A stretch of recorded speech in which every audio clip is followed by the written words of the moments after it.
Before we get started tonight, ladies and gentlemen, on another episode of Fast Break here on IE Sports Radio, I want to introduce you to a couple of our sponsors. First, the Southern California Warriors semi-pro football team. The world of semi-pro sports is on give semi-pro sports a chance if you love your sport. If you may, get that second chance you've been waiting for as an athlete. You can find on social media at Twitter at SoCal Warriors, Instagram, Southern California _Warriors, or on Facebook, Southern California Warriors. Background Check International. Are you looking to background check a new hire on? Let Kit Freeman take care of that for you. Kit founded and has managed Background Check International since 1994. And he's here to help you with your screening process. Contact Kit and let him make the hiring process that much easier for you. This business is used for professional background checks and not for the use of any crimes such as identity theft or any other illegal activity. You can find it on social media at Background Check International on Facebook or on our website, bcint.com. Now to the show.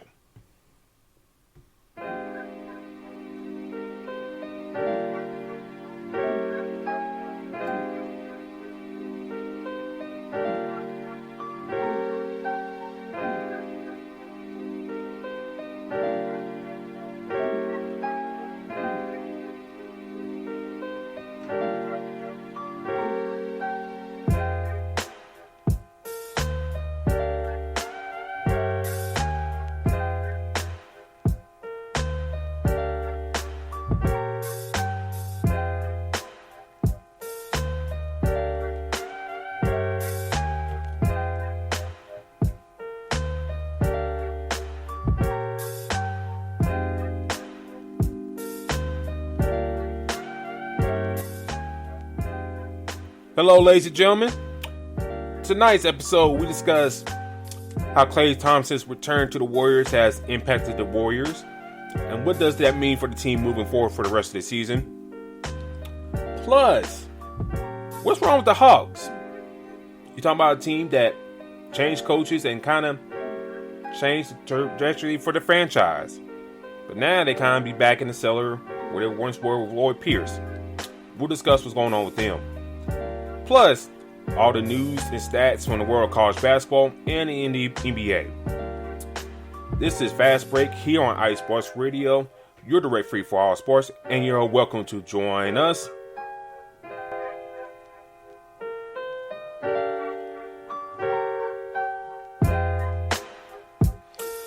And join us as you shout tonight, ladies and gentlemen. Lots to get into. I know it's wild card weekend in the NFL, but basketball still running strong in these streets. And lots to discuss here tonight. D-Lock, how you doing tonight, sir? I'm doing excellent. I was a little nervous earlier because my Bucks did have a playoff game earlier. Even though you know you have the confidence, you're not super confident. The clock hits 0 and you move on. So it's a one-game playoff now, one-game tourney. And I'm feeling good with that. I know you definitely should be good because your team damn sure had to play today. Y'all already got a bye for next week. Yeah, man, I was the Tennessee Mr. Lock. One Klay Thompson has returned to the hard work floor, and we discussed last week. You know, that's when Klay was making his debut against the Cleveland Cavaliers. A team to watch for, but all you're doing is you're just adding more onto the arsenal. What I mean by that is you're adding more shooters. Step up when Klay Thompson was out, and now you're bringing him into the fold, and he's one of those players that can go off at any moment. He's been playing pretty good. Fact is, he didn't play against the Bulls, right? I'm pretty sure he didn't. They blew out the Warriors. I mean, I'm sorry, not the Bulls. They blew out the Bulls. So they, are going to make a big difference moving forward. But adding him only spreads the floor for a player like an Andrew Wiggins. You got him and Steph, who's going to be at the 3-point line, and then you have Draymond, who could be in the impact as well. But at this point, bringing him in, it's going to make everything for Andrew Wiggins a hell of a lot easier for him. So for me, you're adding adding him into a group of shooters already. Now they're gonna have to dial up some plays with that to get it there. Now when Wiseman comes in, it's gonna play a huge part as well. But you adding a Klay Thompson, one of the best shooters ever, into that mix, I can only see greatness moving forward for them. Yeah, he didn't play against the Bulls, but I mean, didn't really need to, even though it had big game implications. But Levine goes out with the knee injury out in that game. So does Lonzo. So you kind of had that benefit going for them. But for me, for Klay coming back, I think it's just getting his feet wet. Had that confidence, within himself to kind of come back, kind of feel like you gotta do everything in the world. I think this team is more. We talked about in the past. I think this team is more well balanced than has been in a while. Just look at the stat line against Chicago. The rookie, Jonathan Kuminga, 25 points off the bench, 10 for 12 for shooting.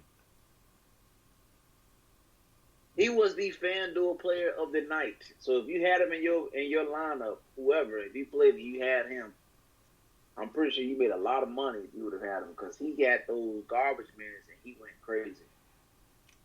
But, things like that, D-Lock,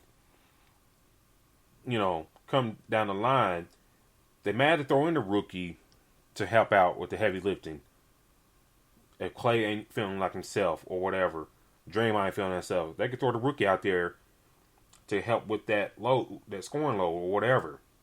Make an impact, make it play, something like that. So, for me, I think, for him, I think it's a good thing. You kind of push people down the pecking order a little bit. So, I think, things are going to go well for him. We'll see how the rest of the season plays out. I think they still be the 1 or 2 top seeds in the conference. And, I'm looking right now to see if he's playing tonight against the Timberwolves.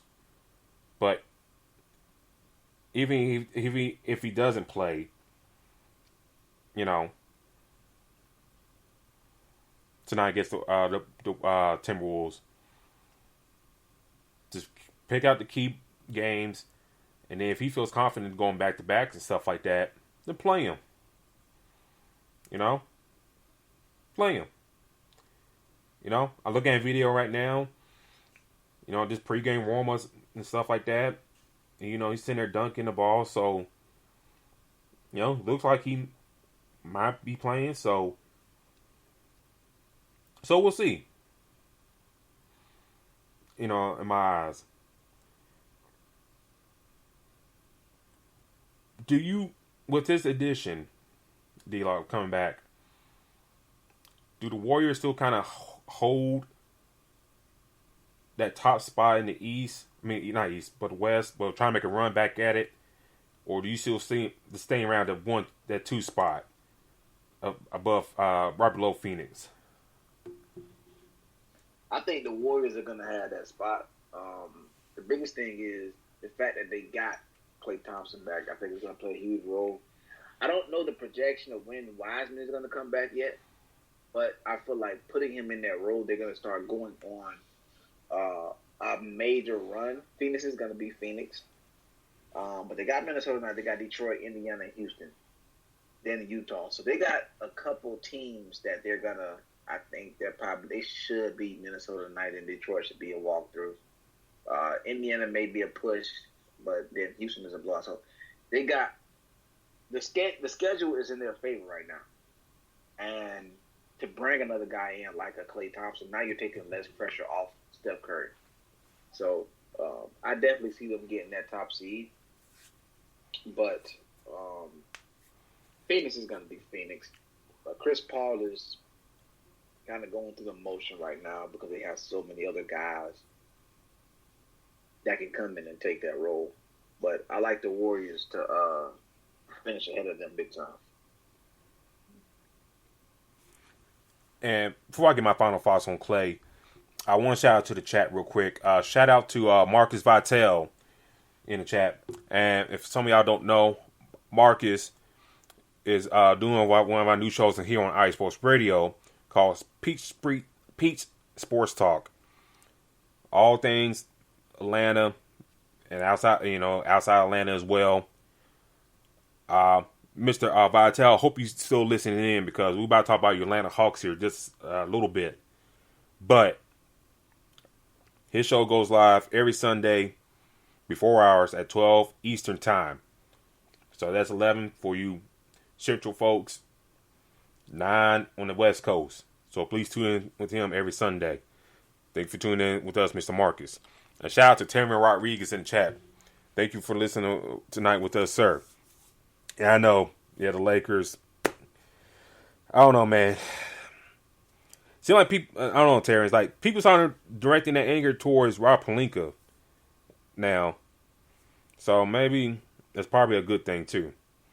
So we'll see. But D-Lock, since Mr. Marcus is in the chat, and I know we discussed a little bit all off the air. The Atlanta Hawks, we were talking about them last year.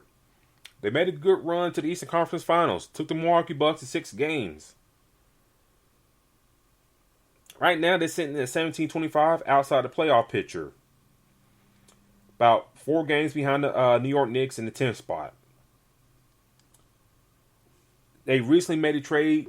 They traded away Cam Reddish for a future first-round pick to the New York Knicks. Now, and Solomon Hill in that deal. Knicks sent a second-round pick back. There's been rumors, D-Lock, of them maybe throwing their hat in for the Ben Simmons sweepstakes. What has happened to Atlanta from last year's run to the Eastern Conference Finals and up till now? What has happened with them in your eyes? Well, to be honest with you, now Trae Young is being noticed, right? You remember when we talked about him, and he was this guy that, we remember the trade between him and the Dallas Mavericks. And it's kind of like, we had high expectations, but it was hard to actually plan for this guy. And, teams are catching on to the fact that the team goes as Trae Young goes. Bojan Bogdanovic, who they signed, who was it that was supposed to get Bogdanovic that he signed? Was it Milwaukee? Yep, Milwaukee. Last year, I believe.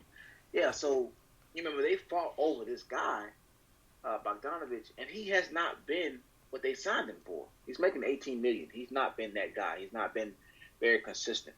Kevin Huerter has been pretty solid, but to be making, what is he making, $4 million? He's not, making too much to go insane. Gallinari hasn't been too much of a big dude. We've seen Gallinari make money everywhere he goes. I don't know how he does that. So again, they made the trade. Now they have Kevin Knox, who we haven't seen too much of. Capella, who I thought the Capella and Trae Young connection was supposed to be it, but teams are planning for containing Trae Young. 17-25. Which was like a huge surprise to me. I wasn't expecting to be there, but making the few trades that they've made, I think that it has impacted them. John Collins was brought back, and now he's making a decent amount of money. $23 million. He's not playing to that level that we expected. But I like Cam Reddish. I thought Cam Reddish was going to make an impact for them as well, and he started to when he got healthy. So it just seems like this team has just got the eyes put on them, in a sense. Now teams are actually looking at, okay, the Hawks, they went toe-to-toe with the Philadelphia 76ers, played Milwaukee. Now teams are starting to notice them. But to contain them is, containing a Trae Young. Bogdanovic is not playing the same, or what we expected. To be honest with you, I think they overpaid for him. Hell, I thought Milwaukee was going to overpay for him. Because he didn't do nothing in Sacramento that made me think that he was worth the 18 or 15 or 18 million that he is making. So the inconsistency of the play is what's making Atlanta be who they are. Like, McMillan is over there, who we seen have a decent run in Indiana at one point. Mm-hmm. Like, it just seems like this team is just very, very inconsistent, and preparing for the fact that they're leaning on Trae Young to have this impressive game every year.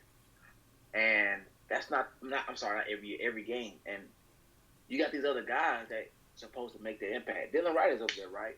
We haven't seen much of him. So, for me, if you look at all of their games, they're all high scoring, which means they play no defense. So it's a lot going on with this team, man. Now, rumors are the fact, like you said, they're trying to get into the Ben Simmons mix. I was also hearing they were trying to get Tobias Harris in that trade as well, or Philadelphia were trying to send Tobias in that trade as well, which would be excellent for Atlanta, in my opinion. But the question is, what are you giving up for that? But this is a disappointment, man. I was not expecting this from Atlanta. Yeah, you would think, D-Lock, with everybody coming back, you got a flushed out roster, no major changes. You got a coach that kind of did a 180 with the team after, they got rid of the previous coach because nobody liked him. But now you come to the next season, things ain't really kind of happening like it's been happening. You got the same roster. I don't know why they are where they are right now. It seems to me that some stories are out like John Collins is kind of frustrated with the team. So does he want to stick around in the long haul? It's kind of like that trade with Cam Reddish to the Knicks. I know, and this is kind of one of my problems that I kind of foresee with the Hawks, D-Lock, is like they kind of, I don't say drafted too good, but I think they drafted a lot of young guys that needed to spread their wings. And on top of that, you brought in these veterans that kind of took minutes that you should have gave to these younger guys, if that makes sense. Like a Gallinari, I look at stat line the last game they played against the Knicks. He scored 17 minutes in 27 minutes. 17 points in 27 minutes. That time should have gone to like Cam Reddish, to be honest with you. Like you mentioned about Bogdanovich. I really can't pinpoint a time when he had a impressive game for the Hawks. And you paying that money, and then you gave Kevin Huerter a big extension as well. And Kevin Huerter does the same thing that Bogdanovich does. So that didn't make a whole bunch of sense. Even at that time they made that deal. Like you mentioned, you maybe should just let Milwaukee have them and kind of hurt that team in that cap situation for the next few years. But can they make a move for Ben Simmons? Would that make sense for this team? I don't know. I love the trade, to be honest with you, for Atlanta. I'm pretty sure you give up John Collins, who seemed to be frustrated there. If you're trying to do, if you're going to take on Tobias Harris, maybe you can throw in. I know Gallinari has like one more year left on his deal. That's more attractive. Throw him in there. That first round pick you get for the Knicks. If he may have shed some more salary, hey, see they kind of bite on Bogdanovich. Why not? You just go that route. And then you get Simmons and Tobias Harris, and you just go that way and see how that does for your team. I think a couple things, D-Law, that the Hawks kind of baked on, but things haven't turned yet for them. The potential for DeAndre Hunter to be a two-way star. That really hasn't come to fruition yet. And in some ways, kind of has really stifled this team's growth. And I'm one of those people that believe in DeAndre Hunter. I think he can be that guy. But I think the injuries are kind of really, really held him back to reaching that potential.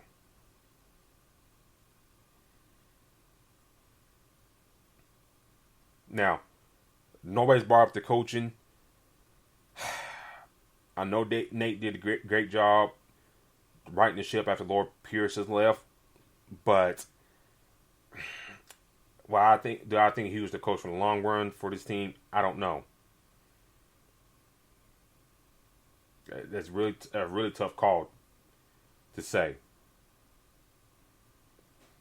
But this team got to do something.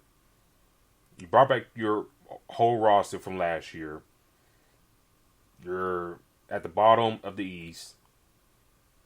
You got to do something. Because normally we see teams that sometimes keep the same roster still had the same success. But this time around, it ain't happen like that. You know?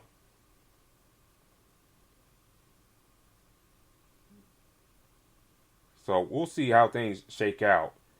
You know? But I don't. The question is, do they still trade for a Ben Simmons with the trade for Kevin Knox? I mean, I know the Kevin Knox is not Ben Simmons, but like, I felt like that move that they made, you move a Cam Reddish, hell, like, you got to be getting somebody that's going to be impactful on your team. I don't think Kevin Knox is that guy right now. I think he could be possibly part of another move that they make. But,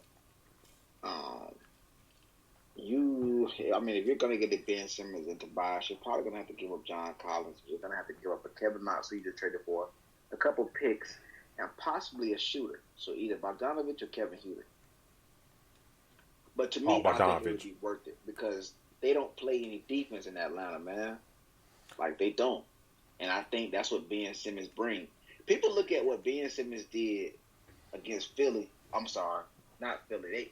They look at what he did against Atlanta as if this guy is just like a terrible player. But he's an all defensive player of the year, like a defensive player. All first team defensive player. Like, he's an all-star. So if you put him in the Atlanta jersey, knowing that they're giving up a lot of points, he's going to make an impact on that defense. And then you brought about the defense. That's Nate McMillan's specialty in a sense. That's how you build your rep. You're a defensive-minded guy. For your teams in Indiana, your teams in Portland, you've always been a defensive-minded type coach. And it's amazing that your team, again, like, put up on a lot of points on every game in, game out. Game in, game out. So, let me ask you this before we move on from the Hogs. With the rumors of Ben Simmons being on their radar, do they take a swing at him? Or you think they still right the ship with the same crop of guys they got? They need to make the move. I mean, right now, you're already 17-25. You're in a situation where you're trying to get in the playoffs. Ben Simmons is ready to go. You know that Philly is trying to move on from him. So, yes, you're not going to give, the whole world Philly for him. You're going to have to give up something. But, again, the inconsistency from Bogdanovich will give me all the reason in the world to trade him. What is Philly really looking for right now? They want shooters around Ben Simmons, right? So he needs to be a part of that trade. The reason why Tobias is being a part of this trade is because of the inconsistency that he brought in the playoffs. I said this multiple times. Like everybody was talking about, oh well, Ben Simmons played in the playoffs was terrible, X, Y, and Z. But the reason why they're adding Tobias is because he's making too much to be playing as bad as he was last year in the playoffs. So send him a package deal. Maybe they need the opportunity over there in Atlanta. Trae Young is going to be a shooter. He's going to be the guy that leads the crew. But Trae Young and Capella, and you bring a defensive-minded player in Ben Simmons and you tag him with Capella, this team can make a big difference. So that's a move that I will be trying to make. Now, I've said this multiple times on the show. Like, I feel like there's going to be a 3-team trade. So I think another team will be getting in the trade with Ben Simmons. It's just what do they get out of the trade? And that's where, this part goes. So, for me, if I'm Atlanta and I'm looking at everything right now, hell yeah, I'm trying to make that trade. There's no question I'm trying to get a Ben Simmons. Because your defense is terrible, and Ben Simmons would affect that as soon as he comes in the franchise. Yeah, I think the big key thing is Daryl Morey. He can't ask too much because, look at the Saints now. Philly's at the 5th spot. Great job right there without Ben Simmons, but you got to do something, and you can't just have this dude just linger around, and you every day or so kind of calling, texting, well, can you come back? Do you want to come back? After a while, that kind of gets old. So, might as well just get rid of the player, get some assets back. If you take that Gallinari contract, you could do something with that for financial reasons. If you find a way to get rid of Tobias Harris's contract along with Ben Simmons on there, hey, great job for you for cap flexibility down the road. But you just got to do something. You just can't sit on this dude all year just to make a point. This is why when we discussed this, D-Log, this is why I didn't like, after the whole Daryl Morey, the China thing, all that stuff, this is why I didn't like him getting another job so quickly. It's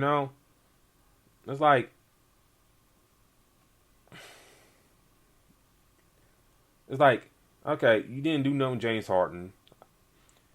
Now you go in this situation. You and the head coach kind of bungled the other superstar. What now? So, I don't know. We'll see. If they let him make this move. You just don't take a first round pick back and sit on it. And take back Kevin Knox, who really ain't gonna do nothing for you. So, I don't know. We'll see how things shake out for the Hawks.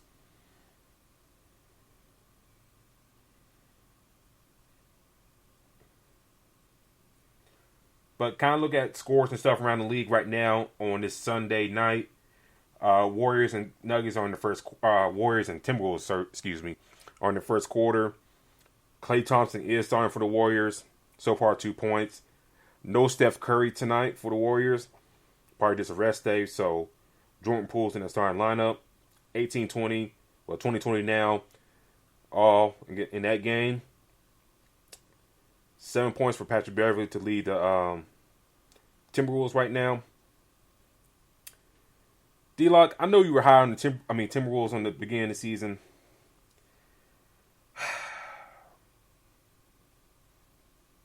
What can they do to kind of get better in your eyes, or try and improve themselves for the rest of the year?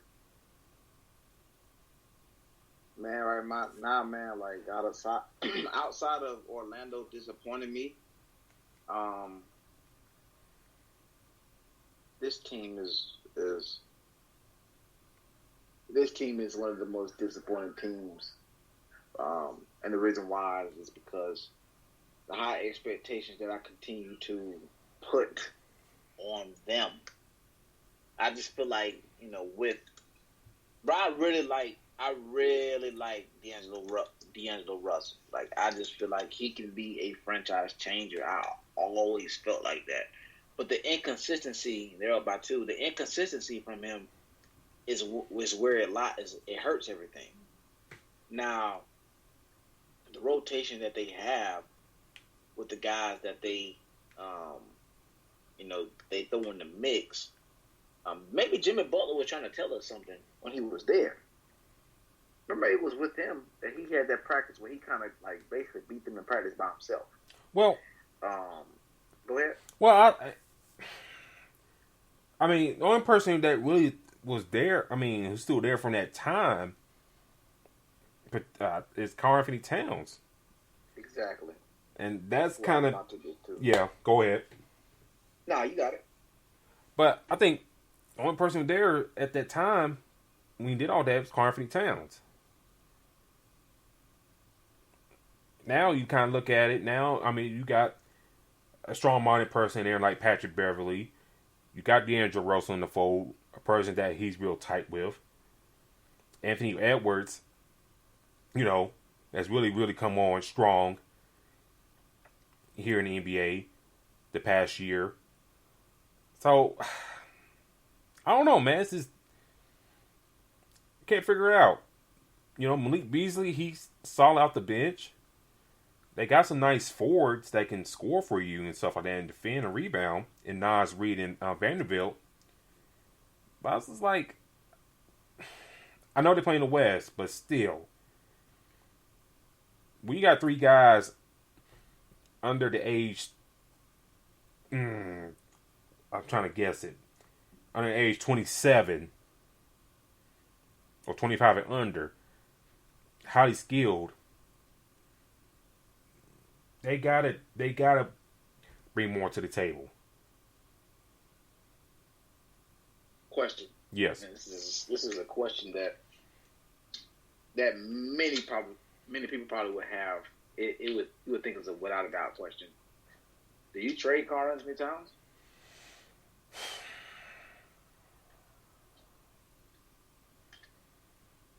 And the reason why I say that is because, to your point, the only person that's there that Jimmy Butler had a lot of this talk about when this was happening was Karl Anthony Towns. Bro, I can live with how Nathan Knight played when Karl Anthony Towns didn't play. I can live with Jared Vanderbilt. I can live with Nas Reed. I can live with that. But when we're looking at the common denominator of all of this, you just brought Beverly in. You know what type of energy Beverly brings. Like, don't forget, and let's take, and before you answer, I'll say this. D'Angelo Russell, when he was in Brooklyn, they went to the playoffs with D'Angelo Russell. Yes, Karis LeVert was there. They had a couple other guys. So that the energy that he brings is not what Jimmy Butler is talking about. Now, we know that's the East. Okay, cool. But there's no reason, let me double check. There's no reason for them to be 20 and 22 with the talent that they have. There's no reason they should be 20 and 22. So that's the question. Do you really consider trading Karl Anthony Towns? Like, you know what he can? You know you can get something from him. So do you trade him?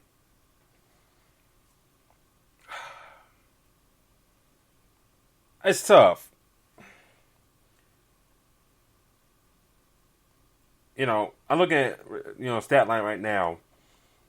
He's already 0 for 2 for 3-point land, Karl Anthony Towns, against the Warriors as we speak. He's got 5 points, 4 rebounds. The Warriors are starting Otto Porter, Kevon Looney down low. And those guys are about 6'7", 6'8", respectively. You should be dominating, especially down low. Now, I'll, work with kids and stuff like that, basketball-wise. The down low game is a very, very lost art. It is. I'll share it with you the other day. I was at a high school game. I went out to Huntsville, Alabama. Well, Huntsville. I mean, just next county over, but I went to Huntsville High. Watched some high school basketball. Two talented schools. And you know, D-Log, the thing I've seen, boys and girls, that post game is lost. It's not really there. I think it's the certain right big man can harness that ability and go a long way. Do I think Towns can be that guy? Yeah, easily. Does he want to? That's a different question. And we have talked about in the past, and there's been stories about in the past that there's been interest in trading him. He can be had at the right price. The team they playing tonight gets to go on the St. Warriors. We've seen countless rumors of trade possibilities of Karl-Anthony Towns going to the Warriors. Countless stories about that. They never pulled the trigger, but we've seen the stories. Would I trade him? I got to see how the rest of the season rides out. Look at the standings. They are number 9 in the standings right now. Right below the Clippers, who don't have a Paul George at the moment. So they can rise to 8. And then they right behind the Lakers too. So they could leapfrog to 7 here if they win out this game and make a little run. But that's a big if though.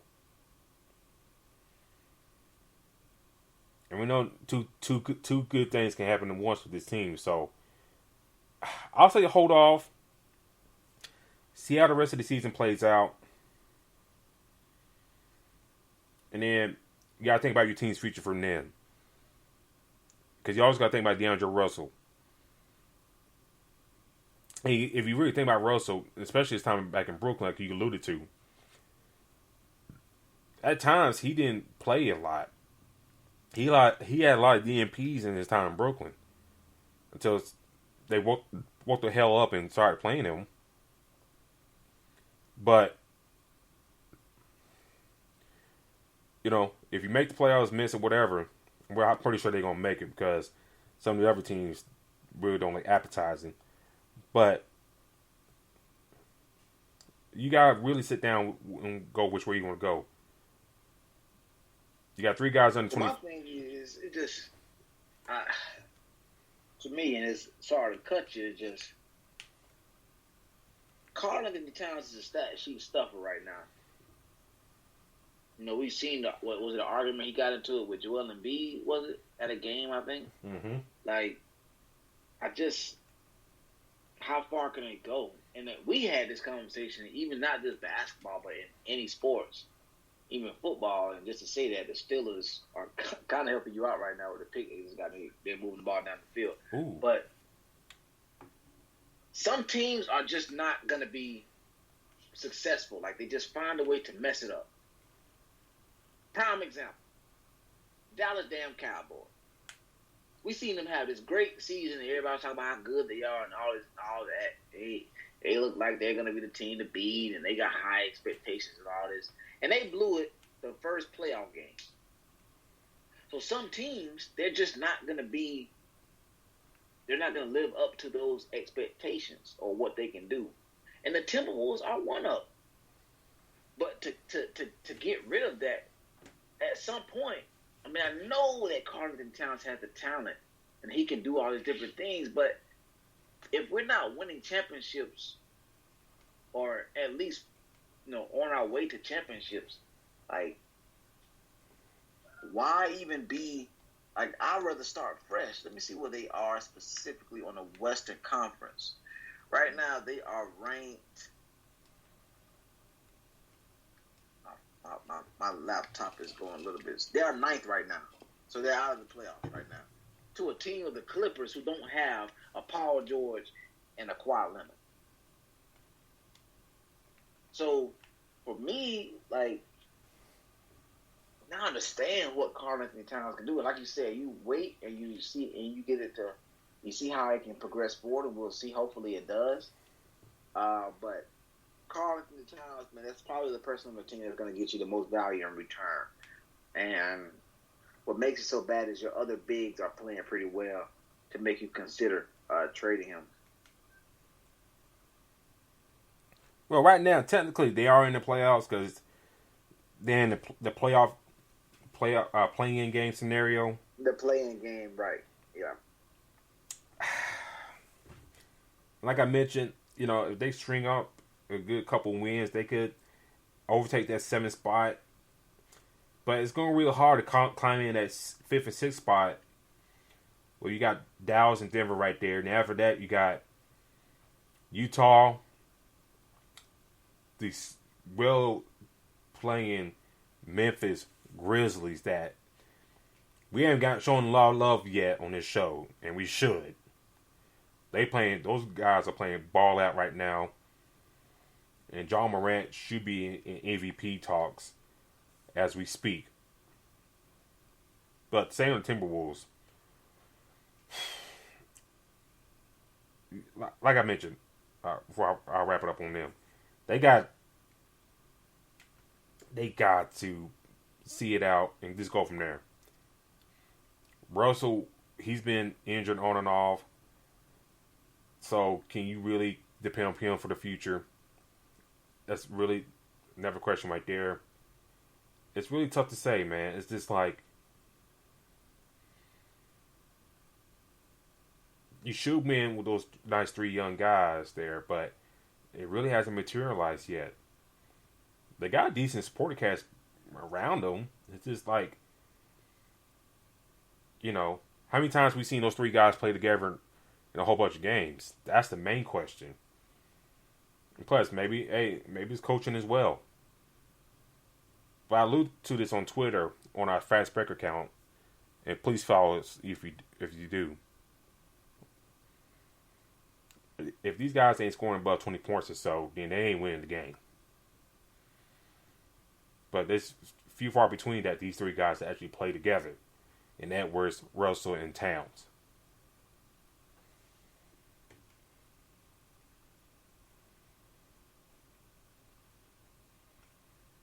I mean, like I said, I think that this team could be pretty solid. I always have high expectations for them. Just a disappointment at this moment, but hopefully it gets better, man. I think for Minnesota fans and that franchise, they got to get better. Or if not, they'll still be picking in the lottery again. But D-Lock, let's transition to college basketball real quick before we head out. Saturday had a whole bunch of slated games that really had tournament seeding and stuff like that, implications, all that. One big upset that happened was Northwestern and Michigan. Northwestern wins by 2 points over Michigan, 64-62. Northwestern moves to 96 in the season. Michigan State going down 14-3 in Big Ten play. Going down the list, Kansas State beating Texas Tech after Texas Tech had a big old win against Texas this few days earlier than that. K-State wins 62-51 on that game. Kentucky beating down Tennessee 107-79. I think Kentucky, to me, Kentucky a team I don't want to see come tournament time, SEC or NCAA. If they get rolling, I think that's a team that you really, really don't want to play around that time. Kansas beats down West Virginia 85-59. Kansas going to 14-2 in the season. Virginia moves down to 13-3 in the season. So that was a big win for Kansas right there. Arkansas, and we discussed Arkansas last week, D-Lock. They got a big win over LSU, 65-58 over the Tigers. So, big win from Eric Musselman that kind of, keep hope alive for the Razorbacks. And again, that kind of pissed me off in some sense.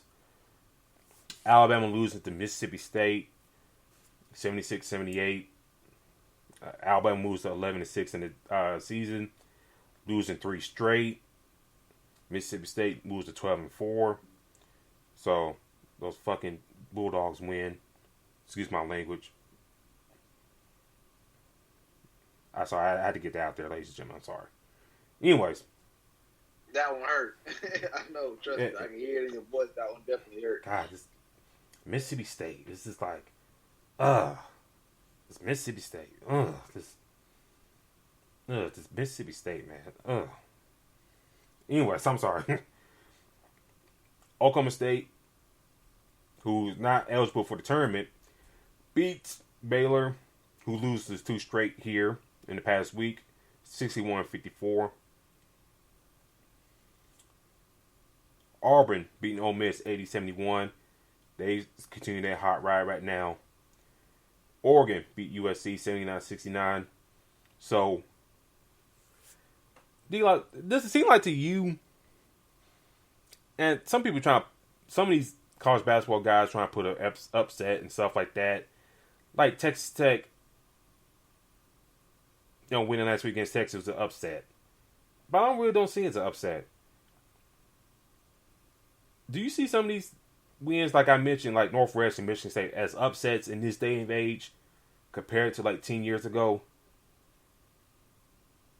Not really, to be honest with you. I mean, I feel like now, especially with, now kids are being able to get a chance to get paid, or college kids, like, you got kids going all over the place.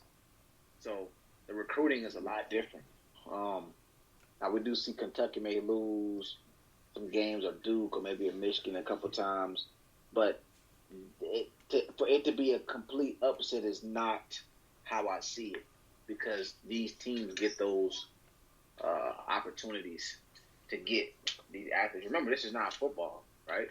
Yep. Like basketball, you get you a number 1 recruit. Hell, that number 1 recruit can take your team all the way to the Elite 8 or the Final 4 just because of the energy that he brings and the chemistry around him with the right coaching. So for me, I don't see it as a big-time upset like that. And we've seen a lot of Cinderella opportunities in the tournament. So, basketball is just, you grab that one player that can make a big difference, that can do a lot for your team moving forward.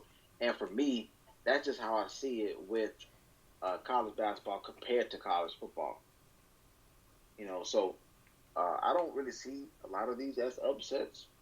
Hell, you already know, looking at some of these schedules, they're going to play these top 25 teams. A lot of these teams, the Northwestern, the Iowas, the Kentucky, the Dukes, they're going to play these, the Baylors. They're going to play somebody that's ranked in that top 5. Or, what happens is let's say Gonzaga is supposed to play Baylor, and they'll have a game before that they're just looking over, prepping for the next one, prepping for the Baylor game. And that could be considered as a upset to a lot of people, but they're already looking towards the next game. So that happens often, and that's okay. But that season, you're not gonna find, any college basketball team that's just gonna be fully undefeated going into the tournament. That's very, very hard to find. They're gonna take a loss somewhere. Somebody may take a break or maybe out a game or stuff like that. So. And that's okay, but that doesn't determine for me that this team should drop out of the top 25 or should move into the top 25. I mean, I'm looking at it right now. Ohio State wins by 5 against Penn State. Now, Penn State never been like a power or very good basketball program since I've been alive on this earth. But I mean, you're talking about Ohio State as being very good for the past 20 years, and they win by 5 in low-scoring game against Penn State. And if Penn State would have won, I don't know, could we call that really an upset? Maybe, maybe not. But it's just, I think, like you mentioned, the guys, especially now, are going to get paid more. I think the talent level, too, has kind of risen as well. in my eyes, because the transfer portal, you get that one-time transfer rule in the NCAA now. That's a game changer. So you see a lot of these guys, if things ain't going right in damn, Arizona, well, I'm going to leave and transfer to Creighton, something like that. Or things ain't working out at Rutgers, I'll go to Penn State or something like that, or Western Kentucky. And these are just highly talented guys that go to these places. So it's not really an upset here in a lot of cases. Oklahoma State was a NCAA tournament bid last year. Now, granted, it had Cade Cunningham, but still, the coaching haven't left. Now, granted, they're 97, but still, you can't really call it an upset in my eyes. I mean, UCLA beat Oregon State last night, and Oregon State really has taken a nosedive after their magical run in a tournament last year. But can you really call that upset if Oregon State wins that game, which we saw last year, and we discussed on the show last year, what a run they had to the NCAA tournament? Tough to say. So, just going down to Monday's game, Purdue and Illinois are playing. That should be a very good matchup. I can't really say who's gonna come out in that win. I think Purdue will come out in that. But looking at Tuesday's top 25, Baylor and West Virginia, that's gonna be a good one. Kansas, Oklahoma, that'll be a very solid one. Looking down, Kansas, Texas, Kansas State, Texas, and that one that could be good. Florida State, who I kind of had higher expectations on, they're playing Duke at home, and they play Duke pretty good at home in Tallahassee. So they may squeak out and win on that. And can we really call it upset on that if Florida State wins Tuesday against Duke, right? Nah, I mean, we know what Florida State upholds. You know what I'm saying? We know what Duke upholds. So how can you sit there and say, hey, well, you know what, this is a complete upset? So that's what I mean by these teams are loaded for the most part.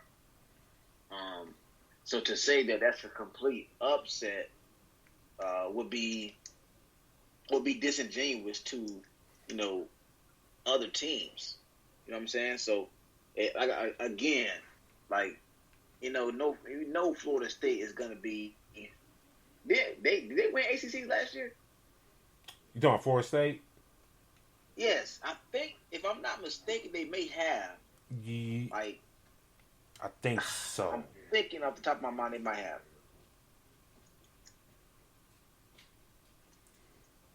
So we're talking about a team that brings that type of energy.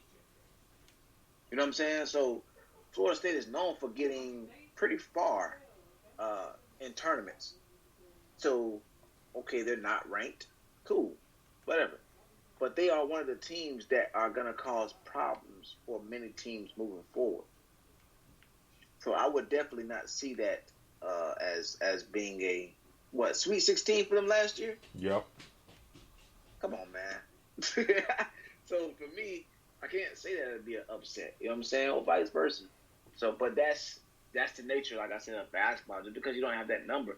And basketball, you see, ranked versus unranked a hell of a lot more than you do in college football. And those are the better matchups. So, but like I said, I definitely think that's what makes college basketball interesting too, is that there could be a team that's not ranked at all that can pull that can be as talented or be ready and get the win at any moment. Yeah, so we'll leave on that mark, and please do follow us on Twitter at FastBreak@IESR. We get all our basketball thoughts and what we thought in game and post score as well, including our tweet against Memphis basketball, who loses to ECU on a bank shot. But nevertheless, this has been our show tonight, ladies and gentlemen. Thank you for tuning in with us. D-Lock, how can people find you on social media?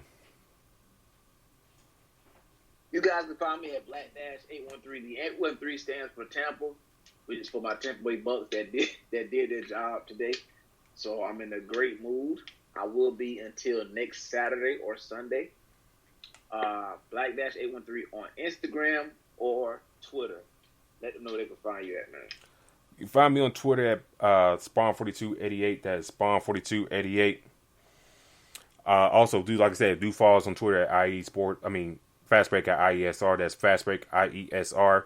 Also, do check out IESportsRadio.com for all your needs in all major markets around the country. We're making that trek. We're almost live in all 32 major markets. That's major NFL markets.